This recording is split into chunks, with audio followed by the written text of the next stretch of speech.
What's up, friends? Welcome to the latest episode of Power Spike. It's your boy dGon alongside Dom, and Yamato is back for round 2. All of you tried to get him out because he was not going to ever disagree with Dom, but you know, we gave him a little pep talk, and he's ready to talk shit. How you guys feeling this week, man? How you doing, Dom?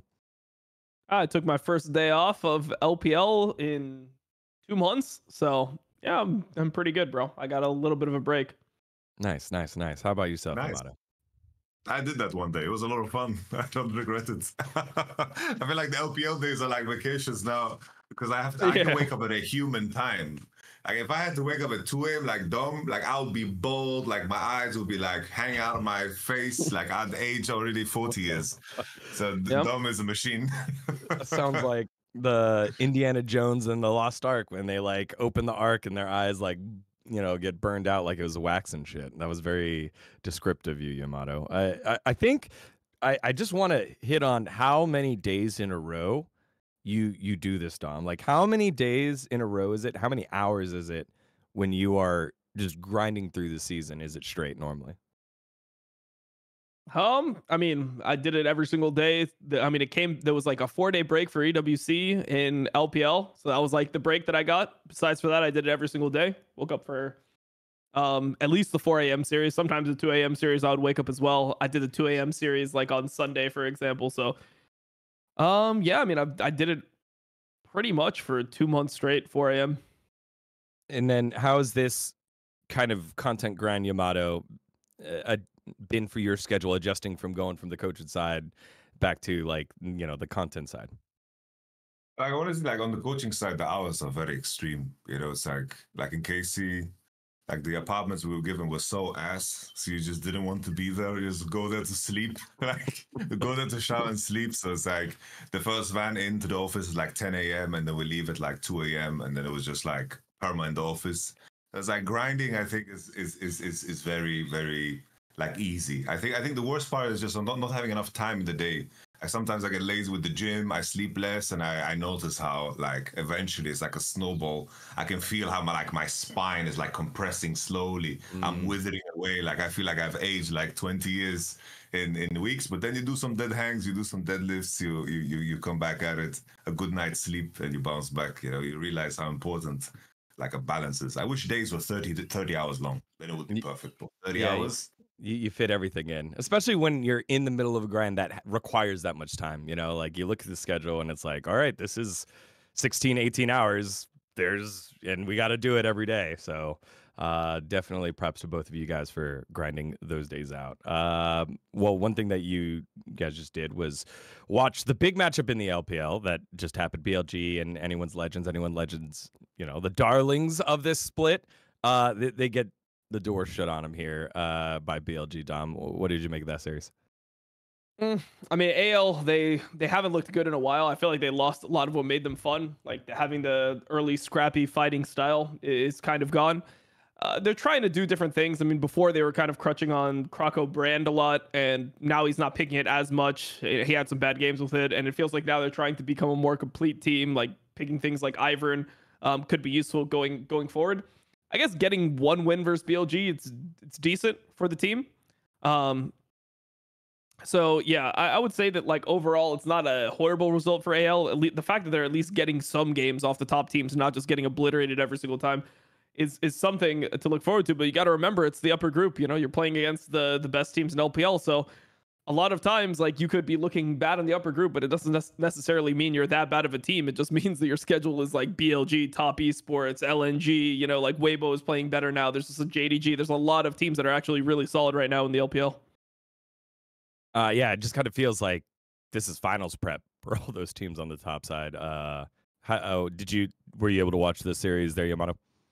Yeah. I think that the series kind of went as you expect. It's like Billy with leads are like absolute demons. I feel like Bin has been the best top player in the world this entire year. Like he's been absolutely crazy. Like watching him play is just mind-boggling. Like on the topic of like anyone's legend, I feel it's very very different when like you make a run up to the top. It's like usually you take straight bullets of all the top teams prep. And usually it's just like, oh, Bilibili is prepping for top esports. There's a very important best of 3 that they play. They want to beat this team. And then they play like what they usually play. There isn't a lot of effort and thought put into like the other teams. But Anyone's Legend made such a rise to the top, and it's a very different game when everyone pays attention to you. And I think that everyone notices Anyone's Legend. It's like, oh, you pay attention to what they're doing. You begin to notice the patterns. And then the question is, how will you land as teams begin to peel the layers away? Because usually it's like certain champions that teams perform on super good. And then what happens if you peel the layers away, you remove some champions, a patch changes? Because I think that's where the challenge always lies. It's like you have top teams all over the world that fluctuate in terms of the performance, but they know how to find their peak when it matters. And I think now everyone knows Anyone's Legends is a formidable team, and they play very strong early games. And I think that they've been noticed, so to speak. And Bilibili is a team, I think still they're quite experimental. Like sometimes you see Elk running it down completely, like that one game where like, what was the game though? When Tristana just jumped into the turret tide, Leona just flashed and they just die. Yeah, no, that was one of the worst games I've ever seen. That was the game versus NIP, I believe, right? That was the one versus NIP where it literally looked like a win trade. Like it actually looked like a win trade. Elk just E'd into the bot lane turret. Or sorry, not Elk. E'd into the bot lane turret and then flashed on top of himself in the turret. And it was just like, what the fuck just happened? Like, I guess they just lose to NIP randomly. And NIP is such a terrible team right now. Like NIP, I mean, they just lost to LGD today. The fact that a team like BLG could drop a game to NIP is almost unimaginable. But you never know, man. Like, I guess this BLG team, they're destined to lose like one game every single series. That's how it feels. Yeah. Leon got subbed in for the squad. Still weren't able to find the victory there. It just... How do you I know that we're talking about AL, a 5-game losing streak. We'll go a little bit further in there on Anyone's Legends, but Ninjas in Pajamas, man, like what? So there has to be a team that is the bottom of the top group of Ascend, but just what do you say about this Ninja in Pajamas squad, Dom? I mean, when I look at this team, it just feels like everyone is playing individually worse than they were before. Photic is just really bad. Aki was terrible the entirety of the upper group here. Zhuo is nothing special. Rookie is playing worse than he usually does, and like Shanji is limited champion pool. So when you look at the team, I mean, going into it, I didn't have high expectations. I thought they would be around 7th. I thought that they would be better than FPX and LGD and worse than everyone else. But yeah, I guess that was even too high. I guess they are actually the 9th best team. I think that they're also a team that is taking the losses extremely hard. The fact that they're in this upper group, I mean, if you're in the upper group and you're 7th place, normally that means what? You're going 2-6, something like that. This is going to be like your score line. Obviously, there's 0-9. You're just going to be losing a lot. And I wonder how all the losses have like compounded and created this like feeling where just it feels like they forgot how to win. You know, like they just don't know how to win games, even when they're ahead, even when they have massive leads. It feels like they can't win games. Yeah, pretty tough stuff. Final thoughts here on NIP here, Yamato? No, I had to go on a big rant defending Rookie today because I'm a big Rookie fan, and it's like people just come in always to tell me that Rookie is washed, and I agree that he's not performing well. But after years of fucking suffering, I accept Rookie like underperforming, especially with the year he had this year. Because NIP, this same roster, right, with Aki instead, who was way worse than Leon, managed to get 4th. And it was for 2 reasons in my mind. And it was Rookie completely 1v9ing in the best of 5s. Like, he had crazy, like, Aurelion Sol performances. And the fact that Photic randomly stumbled into, of course, just lane swap. And now NIP, I agree with Dome, it's just they're playing way worse individually, all of them. There's nothing exciting. Like, I've been saying for the longest time on my stream that Photic might just be the worst. Like, he's for sure the worst AD, competing with Xiao Ye. Like, today was like the battle of the bad ADs. Nice to send a game, but Photic, what a fall from grace ever since his V5 times, because like it seemed like one of those players that might become something, but instead we might be like seeing players play for the last time ever. And now they're facing Rare Atom. I don't even know if they are going to beat Rare Atom. Like, Rare Atom know how to win games, at least, you know. Rare Atom is also trash, but they could lose to Rare Atom. And it's kind of funny. The final thing is like they did the IPO, right? NIP did the IPO, like they sold stock, right? The shares, 2.25 million. I read some like financial jargon, you know, on that document that they posted because everything needs to be made public. And basically, it's like I saw the stock share rise. It's like it was sold at I think $9, and currently the share price is like at $18. So the evaluation of the NIP group is like 2 billion or something ridiculous. And I don't know what's happening there, bro. There's something weird. Yeah, It's meant to. They sold off, and now the results, they don't matter. They made the money. Yeah. Well, we'll dive deeper into the LPL squads and anyone's legends in it just a little bit as we get into some of our segments. But first, we got to remind you about one of the homies and sponsors of the broadcast, and that's our friend over at AG1. It's Athletic Greens, who has been just a great partner for us throughout this year.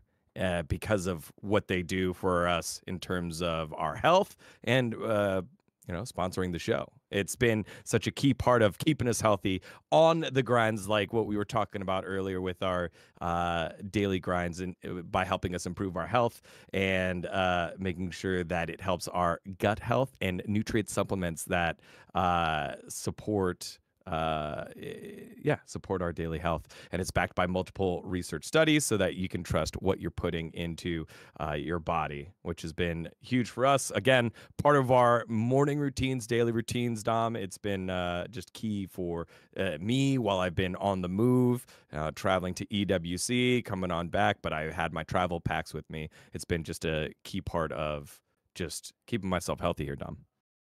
Yeah, no, it's been great for me as well. I've started like just messing around with like what I could put into it. Like I've tried a couple different things. Like now I have a powdered creatine as well that I put into it as well, and it's just something that is nice to have. It's refreshing. I got like I don't know if it comes with a full set, but like obviously because we're sponsored, I got the full set. I got the can, everything, the stir, and now that I have like the stir, the can, and everything, you put it in the refrigerator, take it out. It's cold, it's refreshing. It's a game changer for sure. So you can definitely maximize the way you intake it to make it a really enjoyable experience. So I've been enjoying taking AG1. I have noticed a change in like my energy levels. I'm trying to drink a little bit less coffee than I was before, because now I'm like starting to take pre-workout and other stuff, and I don't want to be on like 700 milligrams of caffeine per day. I'm trying to keep that at human levels. So it's nice to have something else that can like supplement that energy that I need throughout the day, because I am always tired doing the schedule that I do for LPL. Yeah, it's been a huge part of our foundational nutrition supplements, and it's been great. 97%, according to the studies, 97% in a research study felt more energy after 30 days of drinking AG1, and 91% noticed they need less coffee after 60 days of drinking AG1. So if we had to recommend one product to support full whole body health, it's AG1, and that's why we're excited to have them as a partner, as we've had all season long. And if you want to take ownership of your health, starts with AG1. So try AG1 and get a free 1-year supply of vitamin D3, K2, and 5 free AG1 travel packs with your first purchase at drinkag1.com/LFNlegends. It's important to put that last part in there. That's drinkag1.com/LFNlegends. Check it out. Thanks to our friends over at AG1. All right. Let's get ourselves back into the action as we have a little segment known as High Key, Low Key, No Key. And right now it's about the Ascend teams, and in each category where we have them, High Key, Low Key, No Key, and their chance to win the LPL playoffs. It's an LPL focused episode this week, y'all. So strap on in. It's High Key, Low Key, No Key.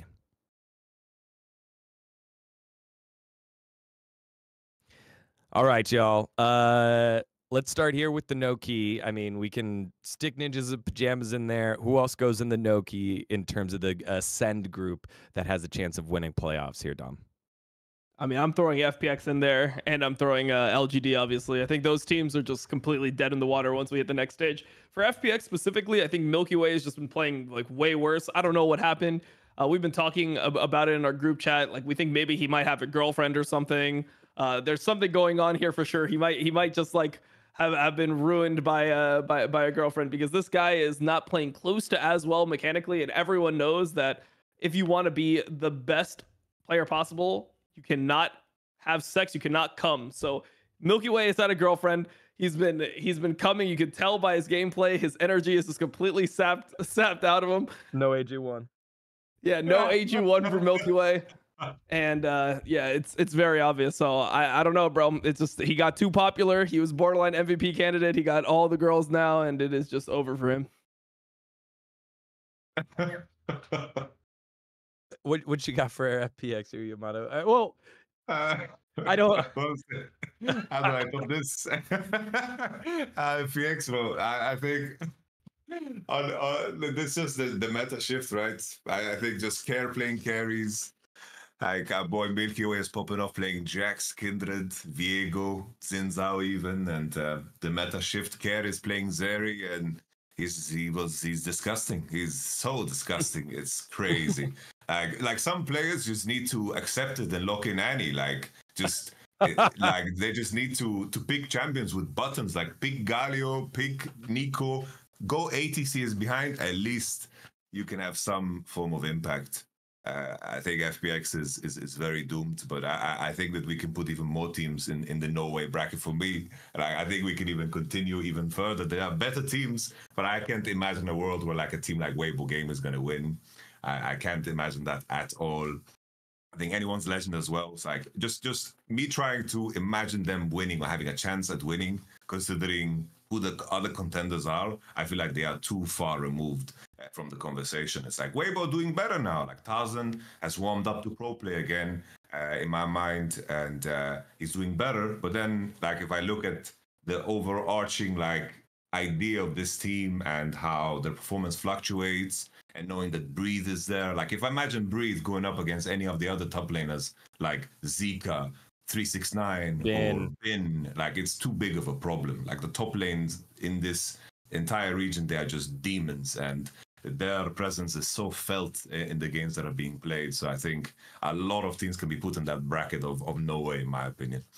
So you're adding in Weibo in there, along and with anyone's legend too, man. Yeah, just and get them in legend there too.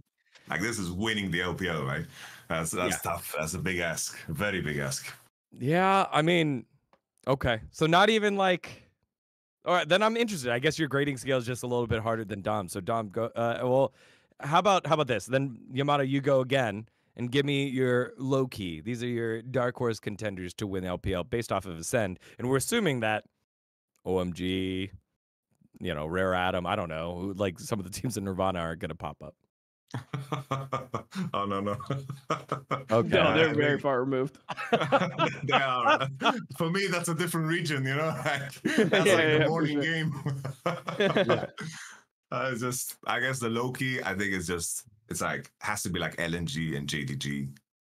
LNG probably the bigger, higher key than the JDG. There's just they have the roster capacity to be in certain circumstances better than other players in the region. It's like the teams in the top are just so damn stacked.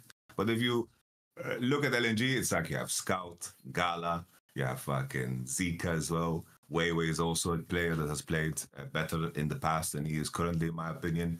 I guess this is a roster, like if the meta lands right and they're playing on a certain day and they gain momentum, this is a team that can of course, compete. And I think JDG just feel the same way about like a player like Kanavi and Ruler. On certain days, they can be like the best player in their position. And I think that's what like necessary to even begin to fathom the idea of competing for the spot at the top against the likes of top esports and Bilibili.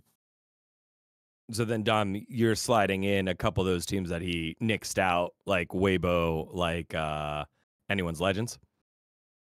Yeah, I think Anyone's Legend, like, there's no chance they could win. I mean, for teams like Weibo, Anyone's Legend, their goal is to get to Worlds. Like, if they get to Worlds, it's a huge success.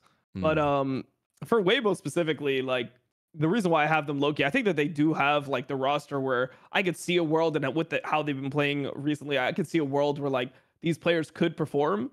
But when you look at Tarzan historically, man, this guy is a regular season merchant. He is the guy who is like the best jungler in the world in regular season. As soon as playoffs hit, as soon as worlds hit, he just becomes a disgusting enter. So I'm expecting to see something horrible from him come playoffs. Like right now, he's like the best, like he is borderline the best jungler in LPL. If he's not, maybe it's Kanavi. But like if you look at his performance recently, he is so good on so many different champions and how teams approach him. They're banning out, like, okay, he plays well on Nidalee one series. Now Nidalee's 1-2-3 banned. Okay, the next series he plays Sejuani, then Sejuani's 1-2-3 banned. His brand was insane. Then they're banning brand. Then he plays Maokai, and then they have to ban his Maokai. There's so many champions. Lilia, then they have to ban his Lilia. There's so many champions that they have had to 1, 2, 3 ban against this guy because he's just been so dominant on them in a game he plays. That just shows the level of his champion pool, and it feels like he is very poised to win every single game. Like he knows exactly how he should be playing things out. I mean, his Karthus was even good in this last series. He just looks like he's in insane form. But that's just how Tarzan always is until he shows me that he can actually do it in playoffs, like consistently, not just like first round, like win a championship. I just don't believe he'll ever get over it, man. He just looks like one of those perpetual chokers. For both of you it's guys, like Noah, if Noah was good at the game. That was my question. I was going to be like, who else Yamato kind of carries that kind of choker / needs to prove it. Like, you know, otherwise you're just going to have, you know, G2 at the top unless someone wins, Cloud9 at the top unless someone else wins. Like who is like a player like that comes to mind? Whether, and you can be historic about it as well. I don't want to freeze up the podcast because now nothing has come to mind. Like the opposite is coming to mind, like players that ramp up, but the failures. Try to think of the failures.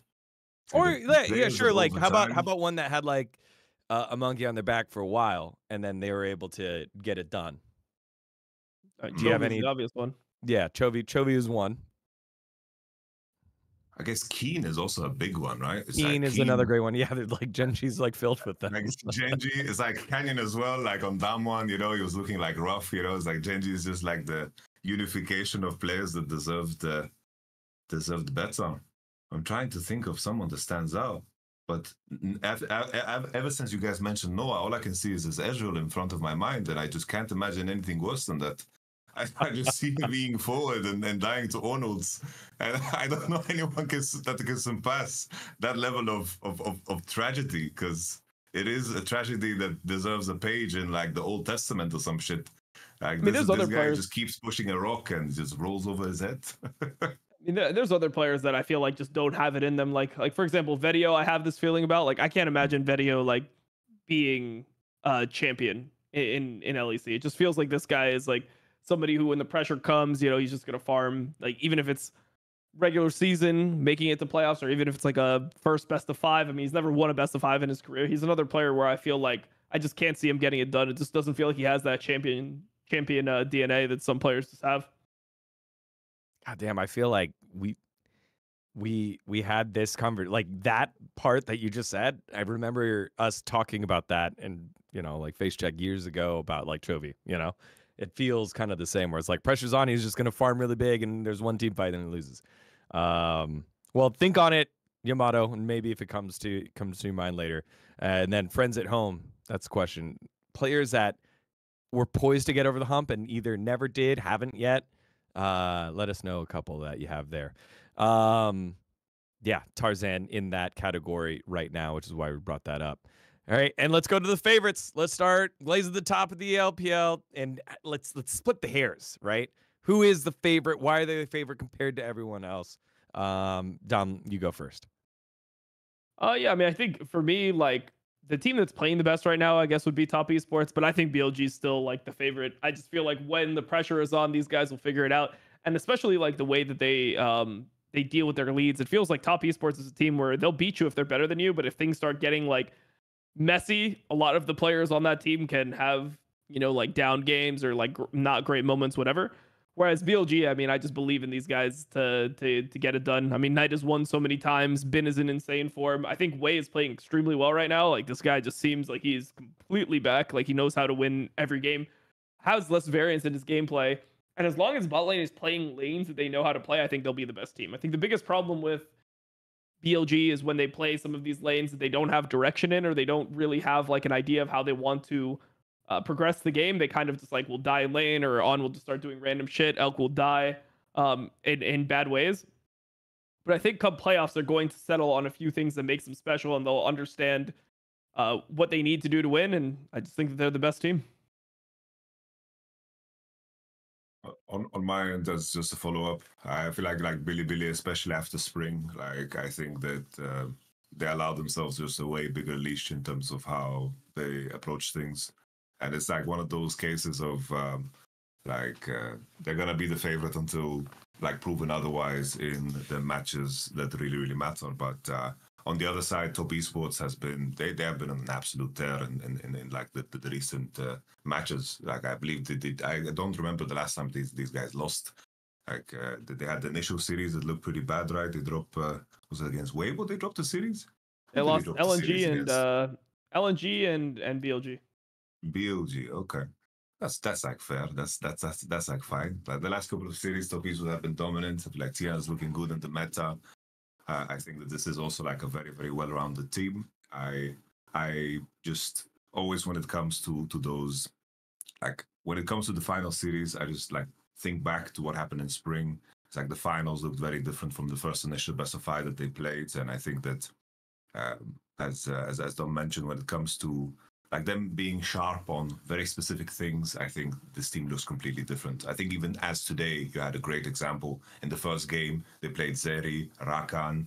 They had champions that you kind of place them on. You had Knight on Tristana as well. And they just completely annihilated the enemy team. Second game, they're trying out like Ziggs, and they're busting out some new champs, like Zeri mid, and then all of a sudden they look kind of wonky and goofy. But it's one of those things. It's like when you see a Billy draft, it's like, oh, they have Kalista Renata. All right, God bless. They're going to win this game in under 30 minutes, no problem. So I think it's just a question of, does Billy want to kill you, or do you want to try something else? Because right now it's been a proven strategy. Like they're willing to drop a game, but they finish out the series. So it's been working well. LNG managed to close one outright against them, but it is what it is. That's okay. It has been interesting how, I guess, after MSI, the top teams from each region have not fallen off. It's been kind of their world, and if anything, you get to see the experimentation that I guess they that BLG have done, that G2 get to do. And there hasn't been like a big fall off or disappointment there or anything like that. So it feels like we're just on this collision course yet again at Worlds to see who shows up on the day when we go to Europe for the World Championships for these top teams. So, and it all starts here at the LPL Playoffs that's coming up very, very soon. So, friends at home, who is your favorite for the LPL Playoffs and why? I think that's the big question there. Let us know in the comments below. And while you're there, give us a like and subscribe. Thank you so much for supporting us here at Last Free Nation. Yeah, again, just been a pretty consistent split here for everyone. Well, next up, it's time for us to bring up a new sponsor for Last Free Nation here on Power Spike. We're growing, things are going well, and it's time to introduce you to a brand new one. It's time for us to introduce you to Mando, right? Like not like Mandalorian, Mando, which has been pretty awesome in terms of deodorant and personal care. Hang on, I'm gonna go grab mine right now. Well, I need some, dude. Yeah. But I'm happy that smells don't transfer through streaming, because otherwise it would be a disaster. I need some backup. You have my address, dGon. Send me some, dude. I will. Perfect. So Mando has a long line of cleaning products. Bam, bam, bam, bam. So deodorant, soap, wipes as well. It's been pretty awesome to get to use it because here in Korea, sorry, Koreans, but here in Korea, they don't sell a lot of deodorant. And when you have to take the trains and train station at 5 or 6 during rush hour, and everyone's arms are like this, thank God I'm 6 foot. Because if you're not 6 foot, holy shit, it's not great. I'm really preaching to my fellow citizens here of Korea how great Mando is. It is it has been great to get to know them and get to use them. It has been a great product here because again, it has been very, very difficult to get a hold of any product. So here we go. I'm going to read what it says. What's the most valuable thing in the world? Number 1 draft pick, home field advantage, other sports related references. I don't know exactly, But what's the second most valuable thing? Time. And managing and worrying about body odor used to take up a lot of time. Being paranoid about smelling, especially around midday, it can be very time consuming, but not anymore. Since your boy's been using Mando, I freed up so much of my time because it's effective and long lasting. And here's why. Mando doesn't cover up the odor after the fact with heavy fragrances like other deodorants. It stops odor at the source by blocking the bacteria on your skin from eating your sweat, which is the actual cause of BO. It's the bacteria. That's why you're stinky. It means that Mando is clinically proven to control odor for up to 72 hours. That's a long time. And we know that, a lot of you guys stay at your PC all day and, you maybe get deliveries sent to you and then, you don't got time to shower. So you have Mando here for you to cover. I'm kidding. Don't get mad at me, guy on the other side of the PC. I'm kidding. It's just the fact that this stuff is really good. It is that strong in case you have to go on, like, let's say, long plane rides, long trips across the country. Hours in the airport or on the plane could be very difficult. So give yourself the precious gift of time and get yourself some Mando whole body deodorant. Whole body. Yes, that's right. So new customers get $5 off Mando's best-selling starter pack with the code SPIKE at shopmando.com. That's SPIKE at shopmando.com. Things that make it different. It's created by a doctor who saw firsthand how normal BO was being misdiagnosed and mistreated. Mando's American-made, woo, USA, and Mando whole body deodorant is powerful enough for the toughest body odor, but gentle enough to use everywhere. Allowing you can rub this on your feet and balls, no problem. That's right. On the family jewels, which obviously, yeah. And any worry because Mando's aluminum-free, baking soda-free, cruelty-free, dye-free, and vegan-free. And vegan, not vegan-free. Oh, vegan-free. Nice. Thank God. It's vegan. Yeah, so it's clinically proven to control odor better than shower with soap alone. After 12 hours after a shower, the average man's grundle odor was a level 5 out of 10. With Mando, the average grundle odor is a 0 out of 10. It's pretty. How do they judge grundle odor? Like, what is the like? What's a grundle? The grundle is the smell. It's that smell. You know when you smell it. You smell it and you're like, the level of funk. Grundle. Yeah, that's right. Wait, I thought grundle was I think grundle is between your balls and your ass. That's what the grundle is. That's right. The taint is the grundle. Get the smell in there, obviously. So they just measured the odor. Damn, bro, they went deep in the science. Respect. Yeah, that you gotta do that to be able to be the best in the business on it. So, anyways, Mando starter pack is perfect for new customers. It comes with the solid stick deodorant, cream tube deodorant, and 2 free products of your choice, like the mini body wash and the deodorant wipes with free shipping. And we have a discount code to help you get hooked on the favorite smelling whole body deodorant on the market. New customers get $5 off a starter pack with the exclusive code SPIKE. That equates to over 40% off of your total starter pack. Enter the code SPIKE at shopmando.com. That's shopmando, shopmando.com, using the code SPIKE. Again, a new product that is new to the Last Free Nation family. All you guys at home have been so damn supportive over it, and we've only given you products that we like, that we use, that make sense. This is yet another one. Thanks to our friends over at Mando for joining us. And this is our first episode getting sponsored by it. So we appreciate you guys supporting the show by buying the cool stuff that you need for your everyday life. Thank you so much to Mando. All right. That was a good one. Like grundle, baby. We're in there. Yamato, you went funk? No, I mean, I'm saying like that's dumbass, bro. Like, how do they measure, bro? How do they measure that? I don't know, bro. Like, I mean, I feel like you got to get in there, bro. You just have to sniff them, bro. That's it. It's the only way. It says there's a grundle sniffer, bro, and he just has to measure the odor, bro, 1 through 10. Yeah. The person either has a passion or he's getting paid well. Either way, God bless. Or both. You just get in there. Or both. 7. Bro, I gotta say this sponsor is gonna do well for us. Like I was in Europe. I know we have a lot of European viewers, and yeah, I think they need some Mando over there. Like for sure, definitely more Mando necessity in Europe than in America, from my experience. Yeah. We don't Thanks, have fam. AC. Like we're screwed over here. Like we are sweating balls non-stop. You're sweating, family jewels. They're Bundling just everywhere. glued to Bundling everything. everywhere. All right, let's get to it. Another one where we go scale 1 out of 10. No zeros like the Grundle scale here for Mando. It's time for fraud alert. On a scale of 1 to 10, we're bringing up the international flavor and our frauds that are on the list here. Anyone's Legends, Cloud9, and T1. Go ahead, take that time to think about it as we hit the scene transition for this week's fraud alert. All right.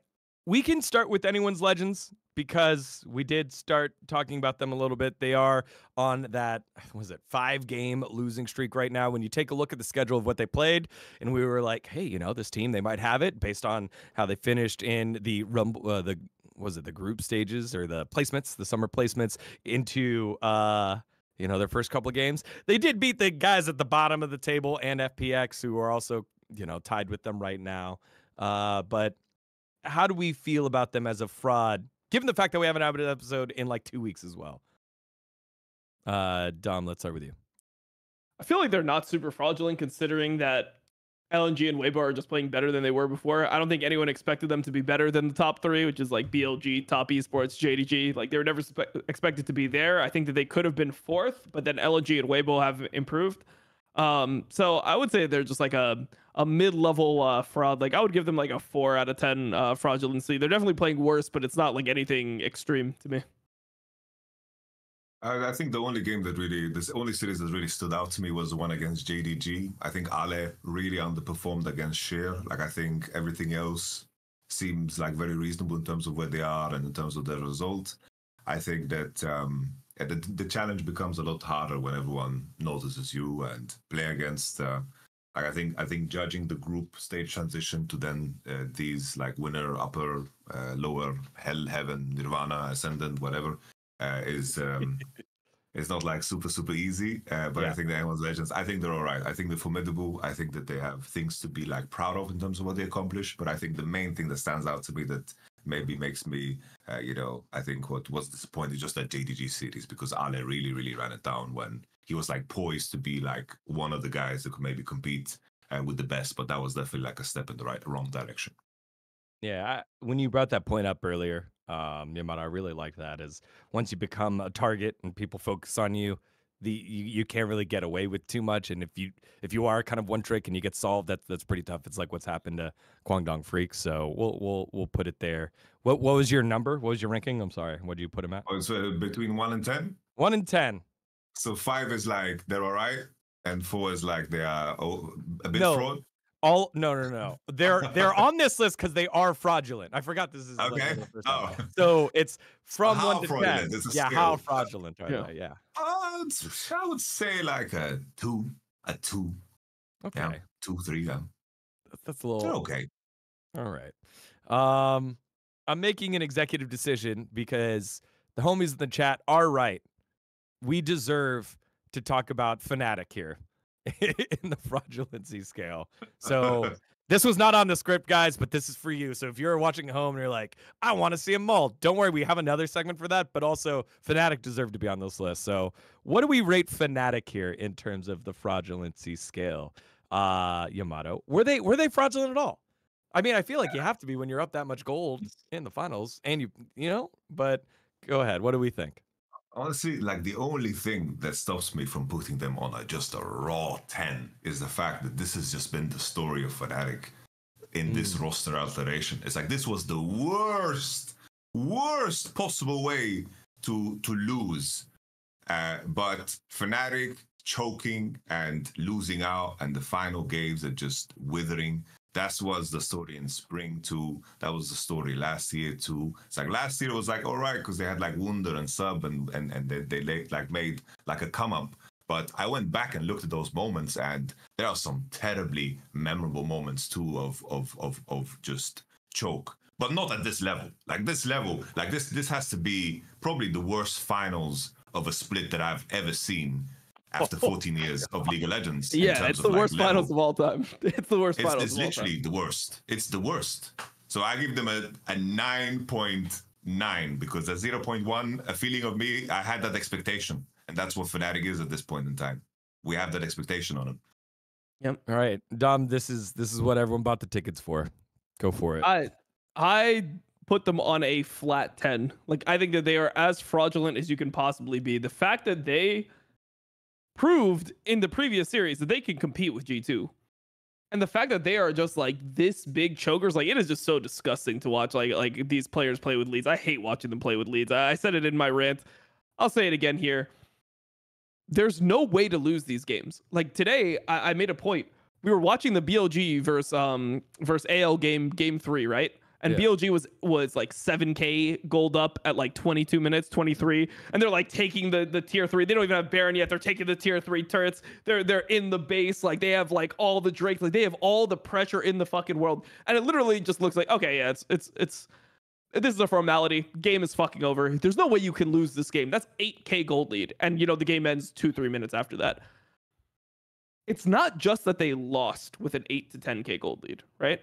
It's the speed at which they lost. It's the fact that they have an 8 to 10K gold lead at like 21, 22 minutes, and their Nexus is exploding pre-30. Like, how the fuck is that even possible, bro? How can you lose the game in 8 minutes? Like, we've seen throws. We saw a throw in the NIP game. We saw a throw in like a FlyQuest game. But normally it's like, oh shit, a throw happens. Now it's a little bit closer. And now like the enemy team is kind of outscaling. So you get like another team fight. Oh, that one gets lost too. Or like, you're doing a Baron and then they steal the Baron so they have time to scale. And then there's like one more fight that becomes more like fucked up down the line where other people are on items and there's more of like a balance later on throughout the game. They literally just lost the game. It's the fact that when Fnatic starts choking, it's like they start choking and then they continually choke on every progressive play harder and harder until the game is over. It's actually just so pathetic to watch. So I fucking hate that team. They are just a disgusting team to watch. That's a 10 out of 10 fraud if I've ever seen one, because they're not even as bad as they perform. That's the thing. Like, they are not even as bad as they're performing, but they're just like, they're so, they know they're frauds. There's so much just like, there's so much like pressure they're putting on themselves. Like, they know they're not good. And I feel like this is just probably comes down to their practice. Like, they just practice in a way where they know they're not a good mid to late game team. So they don't even have the steps down and they just choke in the worst ways possible. Like that game 3, the fact that is like, that's not a throw where it's a 10K gold throw, but it's like a 50-minute game. And it's like, damn, bro, they were up so much. And then like bad things happen and consistently through, or like they make a couple mistakes when they're like sieging with Baron. And then, you know, the game gets fucked up. The fact that it is like, oh, we just get caught for no reason. And then they have Baron, and then we lose like 4 turrets, and then Noah just like ease forward and dies again. It's like, you guys don't even give yourself a chance to win a game that you're 10K gold up. How do you play a 10K gold up game where you don't even get one team fight chance to come back? You're 10K gold up, you didn't even get a comeback one team fight. Like 10 out of 10 frauds, disgusting team, disband them. I think you can even extend this, right, to the LEC as a whole, because it's like the LEC as a whole right now, in terms of what the flag bearers are, it's like BDS is lucky that the expectation was lower, but they threw some awful games. Fnatic just happened to do it in such a worst way possible. So that's the only thing that's on people's minds. But if we zoom out, that is the top 3 of Europe. So it's like the LEC, it's like the only thing that you can hope for. Right? The only thing you can hope for is that coming into next year, everything gets restructured. Everything. Like the only possible good thing that comes out of this year, in my mind, especially because Worlds is in Europe and no one's going to be boot camping. The Chinese teams, the Korean teams going to fly in as late as possible because they don't want to eat Berlin food and they don't want to scrim against anybody. The only hope is that things burn so heavily that everything that is bad in terms of decision making, in terms of GMing, in terms of players that are misplaced, in terms of rosters that are misbuilt, that everything kind of burns and everything kind of rises anew. Because at this point, this is necessary. This year was tragic. 100% tragic. The hard part about that, Yamato, when it comes to like raise it all down, is that a lot of the good things get taken with that too. You know, it's really hard to just get rid of the bad stuff. G2, whatever G2's doing in their whole a structure. one player region. It's really just a Caps region. It's like Caps and sometimes BB. Like that's the region right there. BB's been pretty damn good. Like, I mean, he wasn't that good in this playoffs, bro. Like, BB's my boy, but he did not have a great playoffs. Like, I don't know, bro. When I'm looking at this team, it's like the hardest thing for me, and this is another thing that I've said before, but I went on a like 20-minute tirade, so of course, like a lot of this is going to be repeated. The other thing for me that I hate is I just want to see teams beat a team that is playing obviously bad on the day. Like, if a team shows up and they play horrible, punish them. Punish them. Like, why do we just give them the trophy no matter what? Like, there should be like a fight for it. I remember there used to be a fight for the trophy in Europe. It used to be like, sure, G2 used to win all the time in 2019, 2020. But when Fnatic would play them in finals, they had a chance, right? Like, they were like fighting back and forth, and G2 would have to actually play well in order to win. And it felt like if G2 played horrible on the day, they would actually lose. The Fnatic would not just roll over and beat themselves.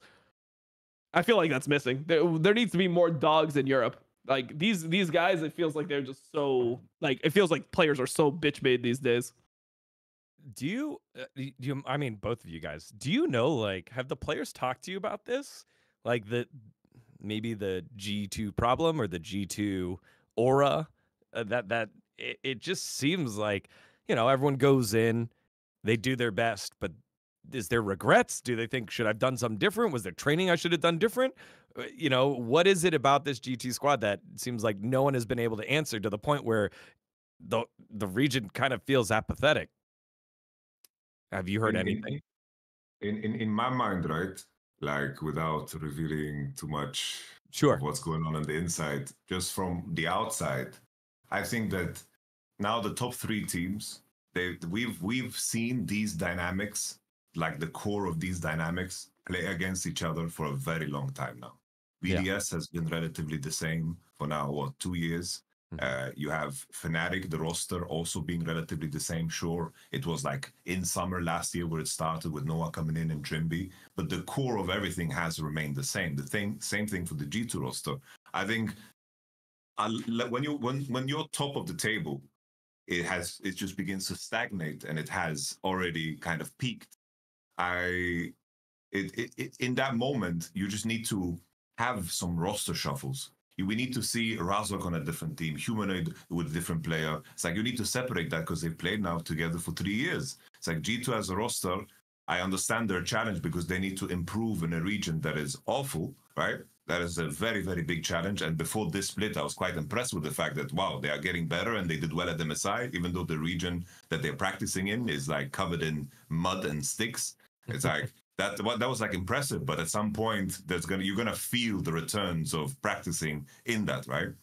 And in my mind, it's like when I built the 2018 Vitality roster, my intention was, I don't want to sign the players that have lost against the top players over and over again, right? I don't want to, I'm going to keep some integral parts to make sure that we keep the veteranship, and then take some risks on some players that I know, can bring some energy. They have a storyline that you can buy into, and they come in hungry, and they come in to prove something, right? I think that every team in a region should play and should build things with an urgency to try to defeat the top dogs. When I watch the LPL, that's what teams are trying to do. They are shuffling around, they're getting the OTPs in. Of course, there's different layers to it, and you have the legacy orgs like RNG, IG, WE kind of shitting the bed. But in terms of what the attempt is, like, for example, an Anyone's Legend, it's like they're trying to build things to compete against the best. And everything is very top heavy in the LPL, but I feel like in the LEC, there's so much opportunity, right? That's what pains me the most about the LEC, is that there's so much opportunity for so many teams to kind of challenge what is at the top. It's like when I think back of my own career, 2022 summer pains me so fucking hard, because we lost against Rogue. And in my mind, that was the easiest fucking LEC to win ever. And I feel like in this year, there was such an opportunity to beat G2 because they weren't in form. And you have to seize that opportunity, right? You just have to. And you need to build your rosters with that intention. And I think this is the issue. I think everything just needs to be started over, because these dynamics that are at the top, they have kind of been played out, and we just see stagnation. All right. Well, we'll dive a little bit more into the LEC in Galaxy Brain Club, and also we still have the championships to go through. The championships to go through for season finals. So we'll cover that in just a little bit. Thank you for that, Yamato and Dom. Let's bring up another one of these Dom favorites here. Again, we didn't have a show last week, so we got to start cashing in on some of these call outs. T1, man. T1 dropping the series to BNK. Closer getting the best of it there, and then I think there was a point after EWC, they were 1-4 in their last several matches. They got back on track this week with a couple of wins, which was good for them. Still a little shaky. The drafts were still meh, but good for them. Where do you have them in terms of fraudulency scale? Yeah, I guess tell me where your starting point is of the expectation of where they're at for summer and where you have them at here, Dom. Yeah, so I mean, I would say like 11 out of 10, 12 out of 10 T1. I mean, they're pretty goddamn fraudulent. I mean, they're supposed to be the best team in the world, right? They won. Everyone tells me they're the GOATs, and I'm seeing the way they're playing, and they lost to BNK. Number one, I don't know. Everyone calls them BNK. I'm calling them FearX. Like, you can call them like okay, so you can call them BNK FearX. So basically, are you guys like not allowed to call them? False, no? Yeah, Fox? so are you guys not allowed to? Because on the broadcast, it feels so intentional that they call them BNK every time. Yes, that is correct. Okay. They basically ran out of time to change the acronym. So they say Fox, but we can call them BNK. We can call them BNK FearX. We can sometimes call them FearX, but we can call them the Fearless Foxes. But even though it says Fox, we can't say Fox. Damn. Nice. Yeah. Ain't that a bitch? Remember when it was like Dignitas Quantum Pay. Yeah. Or Fenerbahce in 1907 or whatever the fuck the number was. Like you had to, you had to dance around that from the official side. But yeah, so, and also T1 fans, sorry, I tried to caveat it as much as I could. Dom already knew I was going to try. I think they're actually like, they're probably realistically like a 6 out of 10 fraudulency. I mean, they do look objectively worse than Hanwha Life right now. So my expectation would be that they would still be worse than Gen G, but they would be top 2. And I feel like Hanwha Life proved beating them twice, and especially the way they did that right now, Hanwha Life is just a stronger team than T1, especially if you consider the other matches. I mean, Hanwha Life beat Dom1 recently. Just when they play against bottom teams, Hanwha Life looks like more dominant. T1 played versus DRX. I mean, they had the series versus KT where they dropped the game. They had the series versus BNK that they lost. The DRX series, I believe they 2-0'd, but it wasn't like it was really it was an ugly game. It wasn't what you want out of T1, right? So I'd say they're like a 6 out of 10 fraudulency, and I think it mainly just comes down to Faker. I think Faker is like a big fraud right now in this meta. I think that what they're doing later on, where they started like just drafting Azir and Talia and stuff for him, I think that's much better. I think they just have to ditch the AD mid meta. It just seems like this guy can't play it. So yeah, I mean, I think that they're pretty big frauds. For some reason, Faker just can't figure out how to play these AD mid lane matchups, even though like historically you would think that he would be the type of player that could master it. Yeah, it's been a couple of random one-on-ones where he's one auto off, dies, and then the lane's pretty fucked on both sides.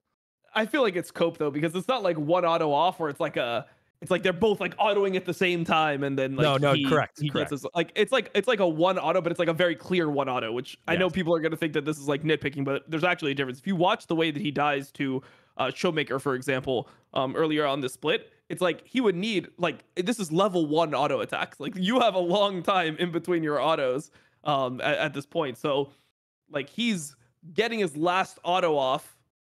And he's dead, like while his auto's in the air, and then he would still need to like sit there and then auto one more time after that to like get the kill. It actually is just, it's really not close. And then when he plays that's what he's playing the Corki to Triss side. Then he plays the Triss to Corki side, and he's losing his flash. He played 3 Triss games versus FearX, and he lost 2 of them, obviously. Yeah, it felt like they were using the FearX game to experiment. And how is that an experiment? Like to be like, can we play this style? Can we use this? And it I mean, was they've been like, doing it the whole split. Like, I don't know. I feel like that's cope. Like they've just been doing this the entire split, and then they just still suck at it. So, I mean, they're good, right? Like they're gonna see the meta changes. Like we said, they started playing Azir, Talia, these types of champs. Much better for them. And yeah, I think that they're a team that wouldn't survive in this meta for a long time, but lucky for them, Riot will change the meta. Because people are tired of 80 mids, and they'll be fine because as soon as they change the meta, they nerf 80 mids. Azir will come back, and then Faker will be fine. how have you seen the world champs here, Yamato? Oh, the world champs. Oh my goodness. I How many know, conversations isn't that weird? happen on Isn't that Twitch? weird? And it's like, I say Genji is the best team in the world right now, but what tournament did they win? I was like, MSI. MSI doesn't matter. It's like, it's always goalpost moving. But before I go on a long conversation about the battles you need to fight in the Twitch battlefield every day, T1, I think if there's any silver lining, I do think that Honor has been playing well in summer in my mind. I think that Korea is getting better on melee supports because that's a commitment that they've made. And I think that's something that was important because I think Korea was always at a disadvantage when the meta was too cemented, whether it was Lulu, Yumi meta, like his Rakan gameplay. He could never compete with the other like best supports. He always needed to kind of reinvent the role in order to have an edge. Like he always is like very eccentric, but he has always been like worse than a player like Delight or On or even Missing when it's all about locking like the three same supports over and over again. It's like right now, if you're a support, you should be happy with picking Leona 1-2 every damn game and not have an issue with it. So I think that's a silver lining of like a point of improvement. I think that Faker is playing very, very bad. I think Zeus as well is not performing. I think Zeus is always like the canary in the coal mine for T1 because I think when the health of that team is bad, I think that Zeus is a player that plays so spontaneously. I think that he's so used to getting away with things in terms of how he generates gold, and I think he's very, very good at using gold to break other teams apart. But when the enemy team has like room to kill him on side, room to gank him or even dive him, Zeus is not the type of player to ever let it go. Yeah, like he's just this. Like the meme is that he is the second coming of the Shy, and I think the memes are kind of writing themselves. It is like the early stages, and no longer we don't get to see like dirty ass Gragas combos at that level, but maybe it will come further down the line. And then Gumayushi as well. I think that in terms of where the meta is, I prefer him on the Jinx, the Caitlyn's, the Sennas, the Dravens, the Kalista. I think that when it comes to playing Kaiser, Zeri, Ezreal, this is not what I'm placing him on. I think that when T1 loads into the game, I think when they're at their best, when they lock in certain champions, you're like, ooh, they lock this champ. That is exciting. Ooh, Honor is playing his Lee Sin, and it's contextually good in the current game state. It was like Azir or Senna Tamkench. Wow, it's like, I think that's when T1 is at their best. But now when they lock in anything, they don't have that aura. It's like, wow, Honor Sejuani, yes. That is like the only thing that is exciting. And I think that a meta shift could save them. They've been shit every summer. Not this shit. I think this is probably the weakest point of T1. Like, sure, maybe Poby days, but I don't think we really count that because Poby was playing over their main starter.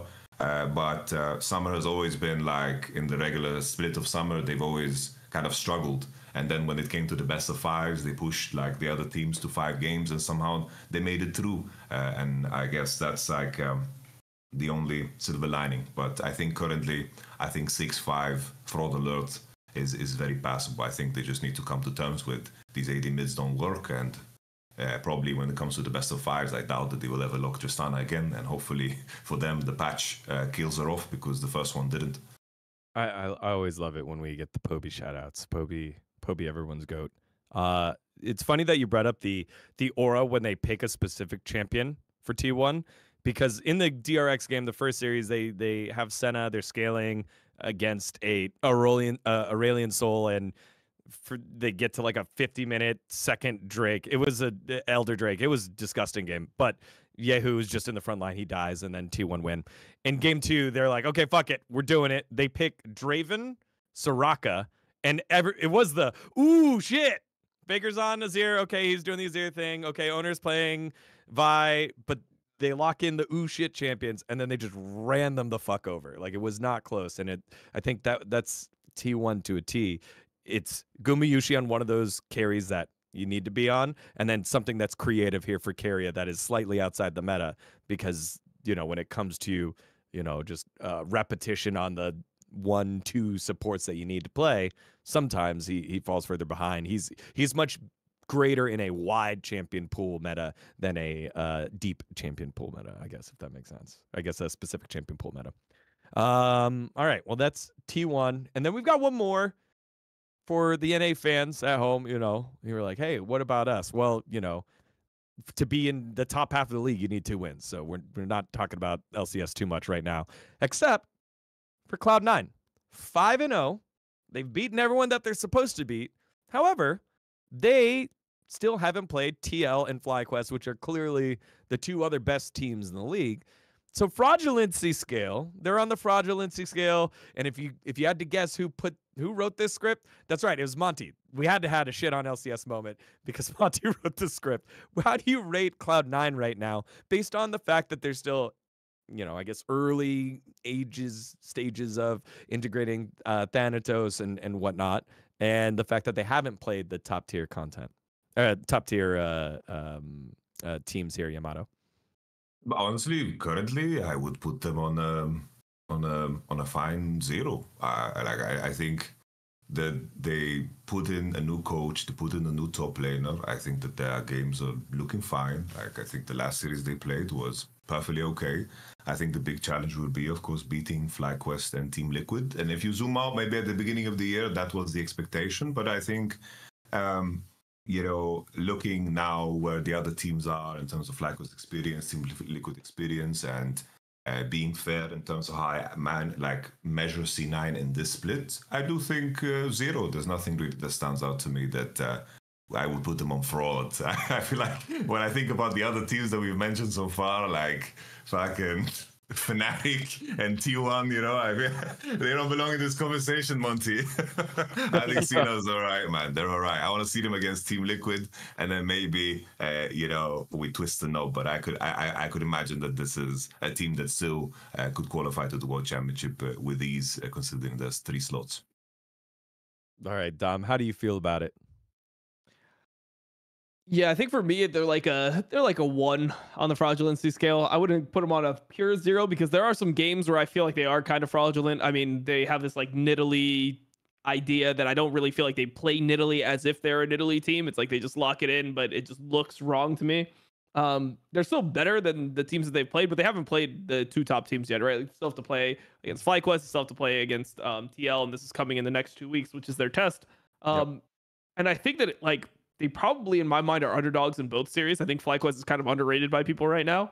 You still have these weird moments in Cloud9 games that just feel like they're like on the verge of losing, and maybe they're not fraudulent enough to lose the teams that are bad in the LCS right now. But I definitely think that they're not as good as I'd expect even now. You would think of Thanatos as being this really insane top lane. Everything I heard about this guy was that he was like fucking crazy, super good. And there's moments where I definitely see some mechanical proficiency, but he doesn't seem like one of those imports that is, hitting the ground running and looks like polished. It still seems like there's issues with how he plays the map overall, and then he has some random deaths sometimes. So I'm not completely sold, but I don't think they're frauds, so to speak. They're just not as good as you'd expect. So then, I guess the way that Monty would phrase this is they're undefeated. They're 5-0. How fraudulent are they as an undefeated team? Give me a number. As an undefeated team? Yeah. Well, it's like undefeated would mean what? That they're like top 2? I mean, I think they're either the second or third best team based on their schedule. Like undefeated, I mean, it's like LPL. Like, since it's single round robin, you have to view things in a different context. Single round robin, it's really just based off your strength of schedule. That's the way LPL always was.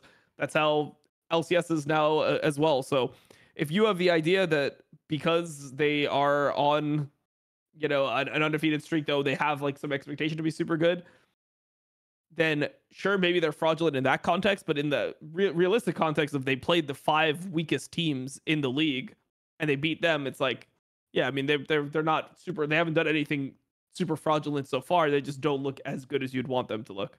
Yeah. Okay. Well, had to make sure that we got that one in there because it was in there. But again, we've had our 4 teams across the multiple different regions for this fraud alert. For our friends at home, let us know who you think is the most fraudulent out of the 4 and why. I think that's another important one because there's reasoning behind all of it, and I think you could really easily make an argument for 2 out of the 4. I'd say even just all 3. We threw in Cloud9 in there just for the spicy pick, but I think those 3 are pretty fairly fraudulent, and we'd like to know your thoughts at home.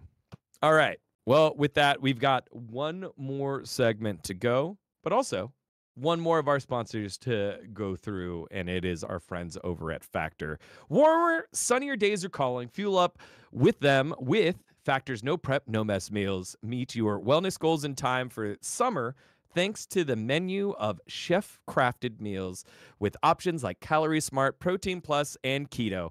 Factor's fresh, never frozen meals are dietitian approved and ready to eat in just 2 minutes. So no matter how busy you are, you'll always have time to enjoy nutritious, great tasting meals.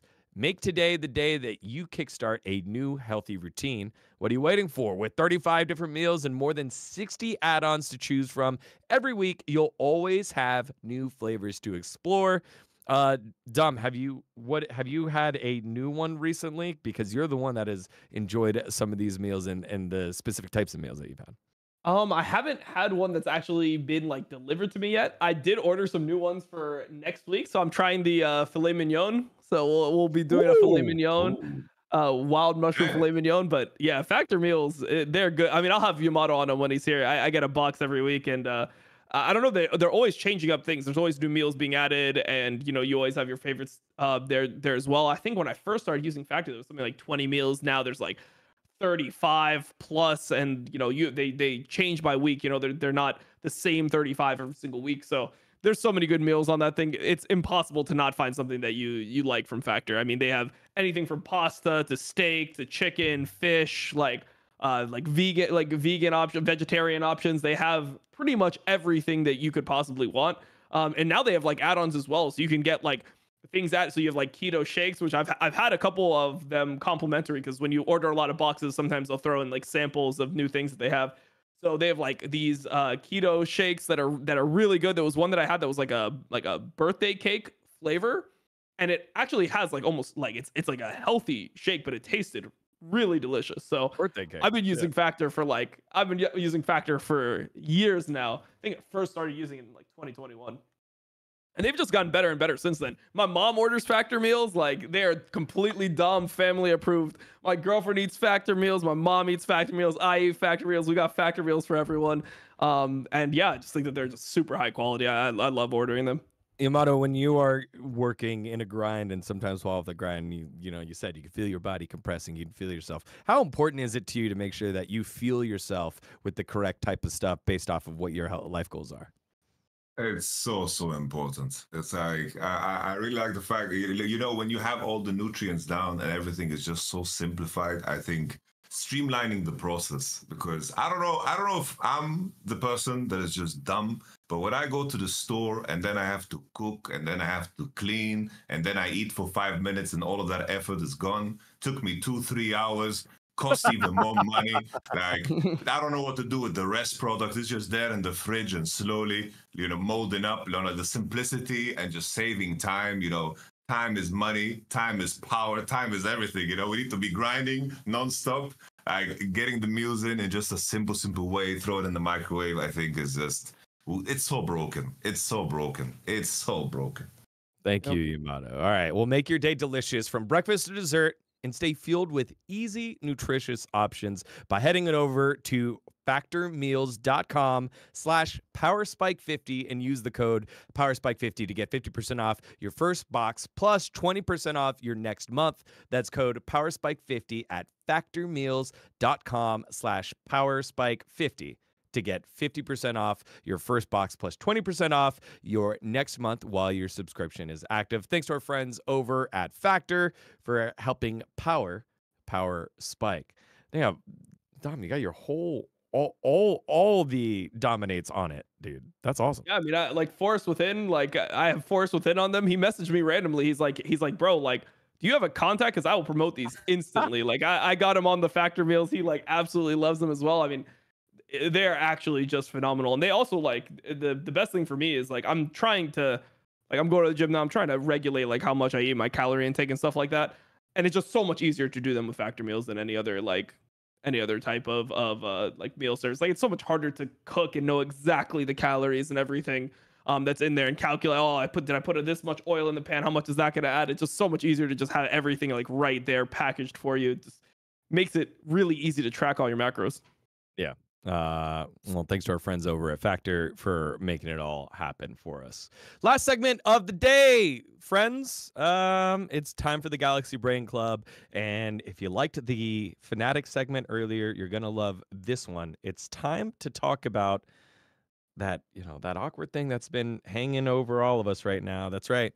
The LEC and the LEC quality. And yes, we're doing it with someone who's devoted so much of their career and attention to it, and someone who has called it the worst finals ever and is not going to co-stream or live view it anymore, so that we can get to the bottom of it. So it's this week's Galaxy Brain Club. 2 things that we would do to fix the LEC quality. Let's get to it. Also, Dom, I want to clarify now that we're in the segment. What is your stance with watching the league now? I want to make sure that was clear.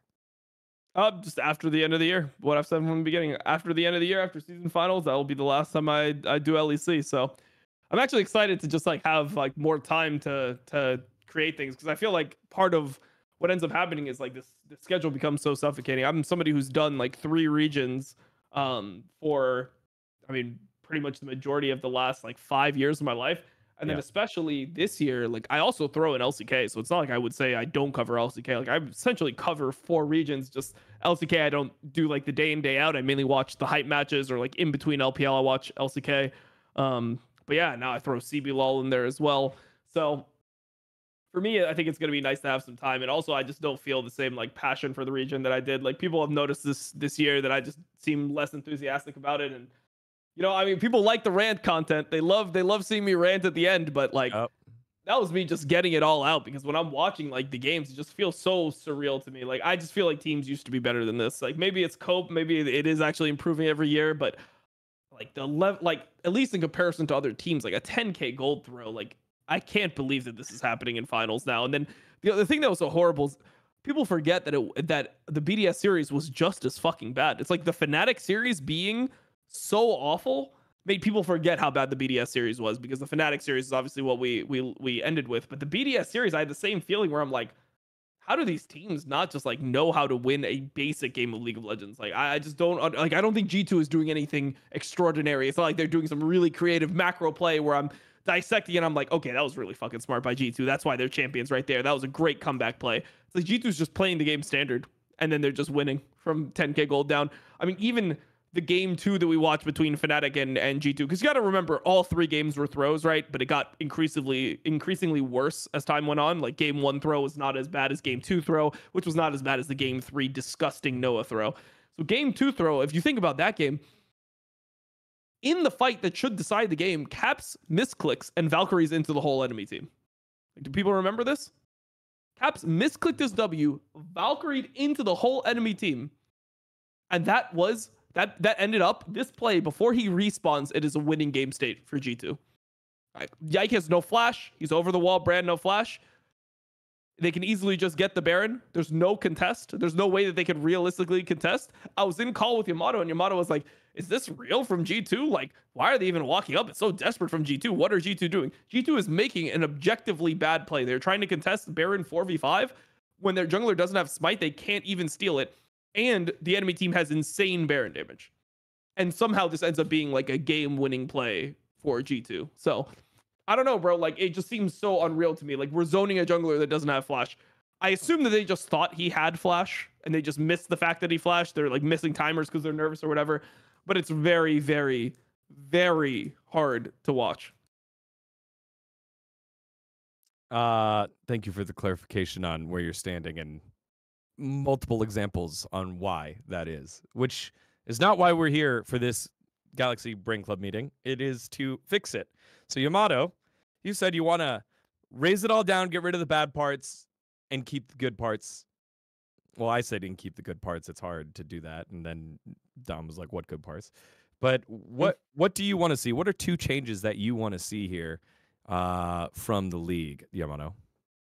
I think the biggest issue is the acquisition of talent, both on the coaching front and also the player front. There's definitely players and coaches that are very good in the LEC, but I think a very big issue is that I think there is a lot of GMs that don't know what they don't know, and I think people will be very surprised to hear how much information is outsourced. Imagine from a position of, if you're an organization and you want to hire 5 players, and then you don't have anyone within the organization as it begins that can assess player strength, player qualities, and how player pairings would work. And I think from the position of a lot of GMs is that they ask people within the scene that they trust, and that's how rosters are made. There is a momentum, often is judged based off of how a player performed in the previous year, and they think they can just plug and play that player into the next roster. And I think the main thing that is missing in my mind is that you need to have people that are dedicated to scouting players. There is so much advanced tools now in terms of player acquisition, in terms of how you can judge even data from solo queue to judge which players are good and can be good. And I think when it comes to roster building and finding the difference between a good player and a bad player and not looking at surface level information to create rosters, this is at the core the biggest issue. Like we had this issue of in the past, it's like LCS got memed because there were GMs that hired Koreans just because they were Koreans. And in the LEC, sometimes players are being hired just because they are rookies, or sometimes just because they are veterans. It's such a surface level way. Or Spanish or French, like who knows? It's just surface level information that doesn't give you any details about what that player is or how good he is. It's like if you have played the game for a very long time, you can watch a pro view for 2 minutes and know very fast how good a player is. It's like Dom has played the game, has watched the game for super, super long. I played the game, I coached the game. I can see very fast if a player is going to be good or not. And in terms of assessing players, that is where the biggest mistake lies, in my opinion. There's many players that are good that get thrown on the wayside, and there's players that just don't belong in the league in terms of the roster building. And I think at the core, I think that the Fnatic roster, I think all 5 players probably could do better in a different team. Maybe like Noah, still big question mark. But I think these players, they're like individually, I think that they are good. And I would like to see them on different teams. They need to break up. G2, in terms of what they've achieved, maybe it's hard to find replacements. There's a conversation to be had there, maybe Razo or whatever. I know that there's a conversation that is widespread, but these are rosters you need to break up because the dynamic has dried up. But then I look at the rest of the table, right? The rest of the table of the teams, it's like you need to be a little bit more bold in your acquiring process. And you shouldn't throw players on the wayside that actually, make teams better and are very, very serviceable in terms of where you're at as a team. I think that Casey, of course, with the Kalista rebuild, I think that can be like interesting, whatever. But it's like, I just think that in terms of how teams acquire players and assess players, this is very, very far off. A friend of mine, like Mephisto, he shows me like tools in terms of how much data is available and how precise things have become in terms of assessing data. There's a lot of opportunity there. And I think through that, you restore the importance of what solo queue actually is. And I think that will actually push players to try harder if they know that there's an opportunity in the avenues that are available to you. And I think that that's where it needs to start. I think that teams below the top teams that are working with smaller budgets, they need to be bold. Like GX getting Jackies and giving the Antonio a chance, I think that's cool. And now probably they will filter out some of the players that, are just like players, maybe they find the next player that's going to have an opportunity, and suddenly they are creating, something exciting. It's like SK took an opportunity now, of course, with Rahel and so forth. It's like players are coming into the league, and I think it's just, you gotta filter out everything that doesn't belong. And then the second, just a small point, so I don't rant forever, is just, I think the format is complete ass garbage. Best of ones, 9 days. It's like, if you're a team that wants to take risks and you're out after 9 days, you can go fuck yourself and your improvement, right? Everyone's going to tell you that you need to replace everything, and what a sponsor's going to say after you play 9 BO1s. This format is ass. Make the league into 8 teams so you can do best of 3s like LCS. Get 2 teams out and get some kind of, relegation into the system somehow. Maybe you have 2 rotating spots like LCS have. I think LEC should be jealous as fuck for what's coming for the LCS, honestly. So you're saying that the format is a little grundle, you'd say? Yeah. without Mando, with no Mando at all, bro. It's just it's a solid, dry grundle, bro. It's a solid like 7, 8, 9 scale, bro. It's just yeah, it's a 9 grundle, bro. Holy fuck! Got fucking mushrooms growing on the grundle, bro. It's too crazy. And that's what we're sniffing on the live views, bro. Just come on. And you wonder why I'm fucking sick of it, bro. Like, there's only so much grundle one man can have, bro. Actually, I would like to know that. What do you think is the average job length of the grundle sniffer? What do you think? How long do you think a grundle sniffer? Like, what is the turnover like? I'd say like a year and a half has to be like max. Me? I think you're getting the unicorns that like these are lifers. These are guys that go to the clock in, clock out. They live for this shit. That's what I'd imagine. It's like after a month of sniffing grundles, you kind of lose. Like every grundle just melts together. It's like everything just maybe smells the same. maybe you just lose your skill for it. Maybe it's not even like you can't handle it. It's just your like capabilities or you go just down. smell a grundle, and then like these coffee beans that they have in perfume shops, to reset your senses. That's too fucked up, actually. It's too fucked up what this became. Holy fuck. We need Monty back, bro. This is just becoming too unhinged. What the fuck? I had a serious question, but when you said it's ass garbage, I was like, okay, well, we got to go and bring the trundle out. I mean, the grundle out, not the trundle out. So, shit. Okay. You're bringing up KC. Someone in the chat brought this up. They have no more French players on their team. How much do you think? Because we're talking about team is better. Imagine, bro, when you hire people that are like actually just qualified, it goes better than when you hire like Sakin, who's a 27-year-old rookie, even though he's been in the LEC before. I don't know, bro. There's so many players that I'm just not excited about in the LEC. Like, I can't imagine Frescali being anything ever. Like, this guy just doesn't have he has no ambition, bro. Like, he has no ambition. The way he plays, it's like he's trying to just not look bad. Like, when you watch a Tristana that has like, some balls, bro. They got some grundle on them. Like, you can see them squeezing. You can see them getting every auto off. And Frescali is just trying not to int, and then he still ends up inting somehow. It's just, there's so many players that I watch them play. I'm like, what is the point of having Zweiru and Frescali in the LEC? Like, people flamed Perks so much for his play. Bro, I watched the whole, like, you think this Heretics team would be worse with Perks? Like, I mean, at least then, maybe in this meta, I think they could do something, right? Tristan, I mean, he was playing it before. Sure, he had some big fucking ints, but, like, I'd rather have a player that is in there and inting trying to do something than somebody who is just AFK in the game, like, just trying to get carried. So I feel like there's a lot of mismatch. I mean, we talk about the GMing all the time. I think the GMing is horrible in the LEC. I don't like the combinations of players. Like, you have Rogue, which is, like, 5 passive players, and then you have a team like Heretics, which is just like 5 like low mechanical players. So it's like, what are the point of these teams? Like, you need to be matching exciting young players like Jackie's, for example, or Vladi with the older guys. And I think this is why like K-Corp had some successes. They brought in a talent like Vladi, and then they surrounded him with the consistent jungler and closer, somebody who's been a pro for a long time, surrounded him with Upset, like players that are stable, so they allow him to like actually thrive in this environment. And like a lot of the teams like Heretics, I don't care if this team played together for 3 more years. I think this team would just get progressively worse and worse and worse and worse, and they would never be able to do anything because they just don't have a good match of players.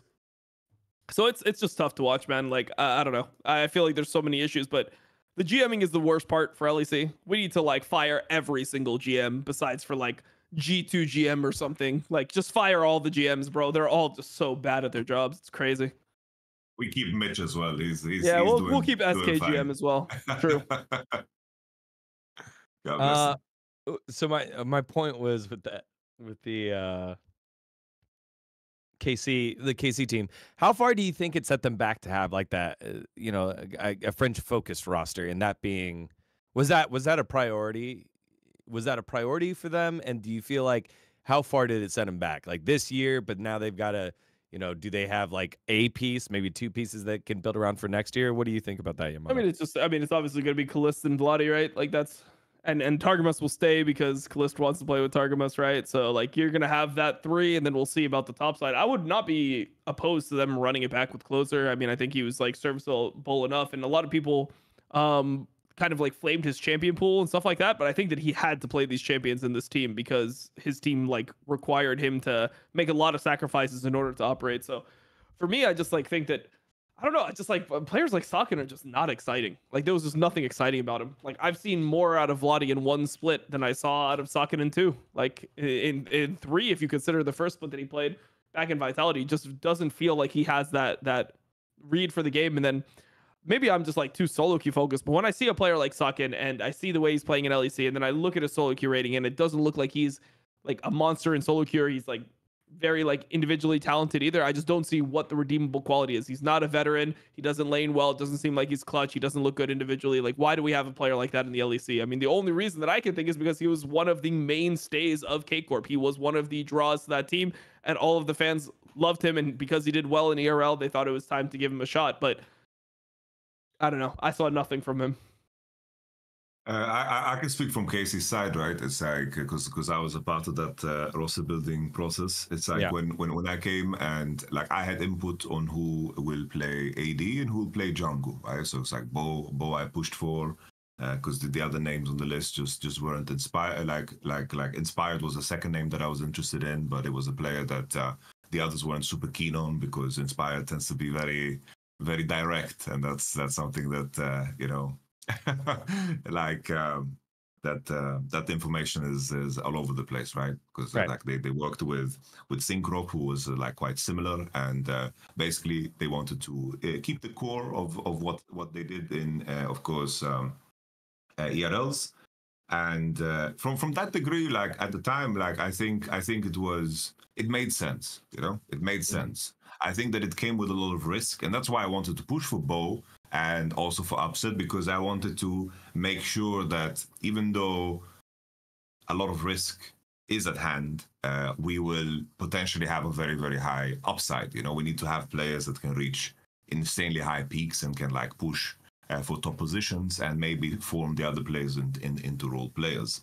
I think it wasn't necessarily like the fact that they were French that they stayed. I think it was more of the fact like that they stayed in K-Corp when there were moments when they didn't need to if they wanted to play in the LEC. And this was a moment that was a long time coming. Casey joining the LEC, it was something that was just rumbling in the ground for super long. And I think that what Sakin and Cabo and Targamas also contributed to that process in making the name very big and Casey very big in terms of what EME Masters is. I think that it makes sense. Obviously, moving to Berlin, playing in Berlin, not being in the comfort of your home, there's a lot of change up, a lot of things that are going to be different. There's going to be, a lot of things that you need to adjust to. Some players do that better. Some players do that a lot worse. Especially when you have a player like Sakin who he figured out the way he can find performances at an EME Masters level in the comfort of his own circumstance, right? And I think that's where the disconnect between like a rookie or a veteran happens. Is like, in what circumstances has this player found ways to perform? And I think the main reason why they ran it back in spring without me, is just that the split system is completely different, of course, in the LEC in comparison to what it is in the ERLs. It's like you pull Vladi out instantly from in the middle of the LFL season. The LFL season is, of course, also important for KC. So I think it's just there is where like the battle plan was, right? It's like they made the change in the middle of the year, and they cut Cabo after I thought he was like the best performing player in spring, and they just said, fuck it, we're going to bring in some mercenaries that are ready to fight for zero, because this year, like Casey just didn't have a lot of money to work with because they had to pay for the slot. So they're aiming for the next year, and they signed Kalist, and I think the rebuild would just happen around Kalist and Vladi. But still eyes on Targamas, because I think that even though he looked better in some like rel moments, like EU rel, I do think that he didn't perform so good.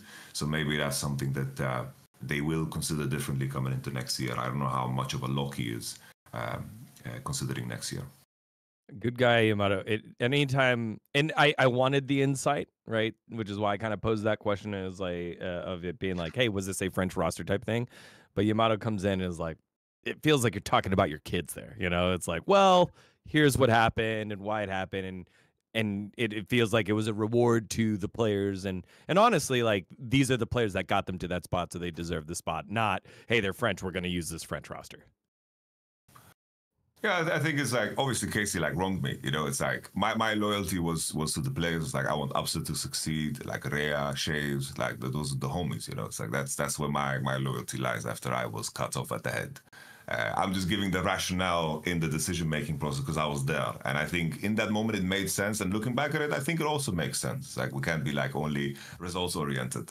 The main thing I said was winter is going to be fucking hard, and we're going to probably not play good because there's too many random factors. And then I lost my head. I had to walk all the way from Berlin to my hometown with my head in my hands, covered in blood. But survived. Blood. God damn. But survived. Yeah. The sack was there to give me warmth. Dom, I need two positive changes. What do you want to see changed here from the league? Like, or yeah, I think a really positive change for the league could be to like just do the LCS route of eliminating organizations. So if we could get 8 teams in LEC, that'd be really positive. Consolidate the talent. I would like that a lot. And then yeah, I guess I would say the schedule as well. I feel like people just don't even care about the splits anymore. Like it just feels like maybe it's just I don't even know, bro. Because you'd think that in the studio people would be able to play more comfortable, but it's like, how are people choking finals in the studio? And then also we hear this thing about humanoids like, oh, we need more experience. Like, how much experience do you actually need? Like, do you need more experience? Like this team, this is the 3rd final this team has played against G2, and it's in a studio. And they went to MSI before. They played in front of that. They went to EWC. And this team still needs more experience. I just don't buy it. I don't know. Maybe I'm a hater. I just don't buy it. So I feel like maybe just a format change would be good for them. All right. We'll go with format change there. Consolidation. God, I just, one of the things that we celebrated for such a long time was EMEA Masters and how it's rallied, I guess, a sense of purpose and competition for the countries and the regions, that it led to greater talent pool. But yeah, I guess it is a little wide now. The game is getting a little bit older, and we haven't had mercurial talent come on out in a consistent fashion to at least challenge, and then if they do come out, have coaching staffs or structures in place to allow them to challenge the best of the best, like a G2. So maybe that is something that'll come afterwards. Just throwing this one out there because our clairvoyant G2 social person who always comments in our video called out, yeah, we goofed this week, but we'll 3-0 Fnatic. Called it. And if they play twice in the playoffs, I think that in this summer finals, summer championship, I think it's 11 times Fnatic will have played G2 this split. And that's a lot. That feels like a lot. 11 times, and that's not even games, right? That's 11 different sets. That's just... Yeah, that's a lot of playing against each other. So yeah, but they need more experience before they can win. Fnatic just needs more time. More experience. Well, there you have it. Those are some of the issues and maybe solutions that we have here. It is a, that's the end of the show, but you need to hang out while we wrap it up here. Make sure to like, subscribe to all of our channels. We've got stuff going on Last Free Nation Culture, Last Free Nation Sports, and across the multiple different titles. That's right. A new show. Sackdown is here, guest driven with you two. Our show is a little. I like this dynamic that we have here, where Yamato, I will continue to just poke into your experiences that I am not as familiar with. And it always is just really cool to see how insightful you are on some of these things. And yeah, this part has been a lot of fun, man. What do you got this week? Me? Yep. Should we reveal the episode, Dom? Yeah, I already soft revealed it on stream, so I think we're good. Then hard reveal it right now.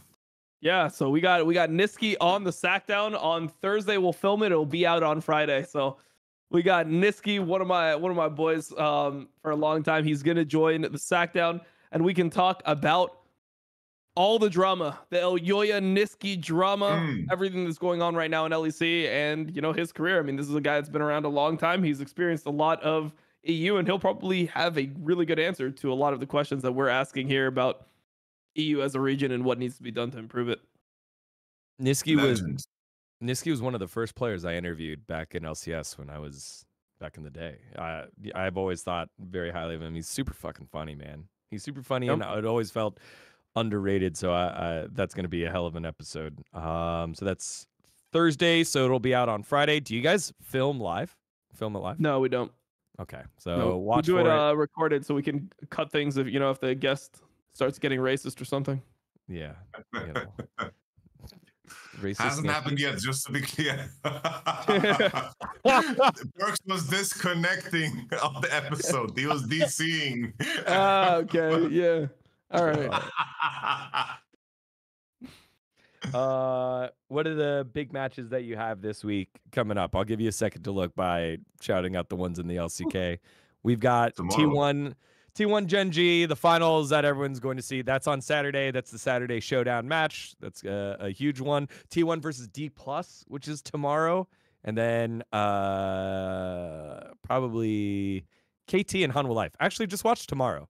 If KT are going to be good and Hanwha Life are going to be good, they need to beat each other. And then D+, Showmaker is so fucking good, man. Watching him play is so fun.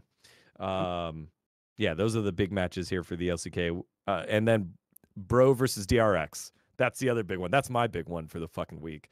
What matches are you looking out for this week here, Dom? I definitely want to see T1 versus Dom1 tomorrow. I'll probably have to watch the replay of it. But yeah, I'm looking forward to that. I'm looking forward to the LCS ones. I want to see C9 versus TL. I feel like that's a banger. So yeah, that should be good. And all the LCS games matter a lot because the standings are so close towards the bottom. And obviously only 6 teams make playoffs. So got a lot of important ones over in the LCS as well. Fucking half the league at 1 win. That's just, again, it's just scheduling based, and it's unlucky the way it all worked out. But that just, when you look 5-0, 5-0, 4-1, and then top half you're 2-3, and everyone else at 1-4. That's just the way the cookie crumbles. Yamato, any matches stand out to you? No, it's just LPL is rounding off. I'm excited to see the qualifying best of fives. I want to see Nirvana. It's like that season on Lost when the groups meet each other. It's it's going to be intriguing to see the best of fives, the two call them to playoffs. Will NIP lose against the Nirvana team? Will they lose against Rare Atom? Will Nenny beat Haishao? Probably not, but I love the shit. I love the Nirvana stuff, so I'm just looking forward to the best of fives starting for the qualifiers. But tomorrow we have Top Esports JDG, which is kind of hyped too. Always a ruler fanboy, even though he hasn't been playing well. He has it in him to step up when he wants to. All right. Well, there's your matches that they'll be watching, and all of us will be watching here. Again, for everyone at home watching, thank you so much for tuning in for this week's episode. Yamato, always great to have you on here. Dom, always great to fucking do this with you, man. And we'll do it again next week after these matches. See you guys.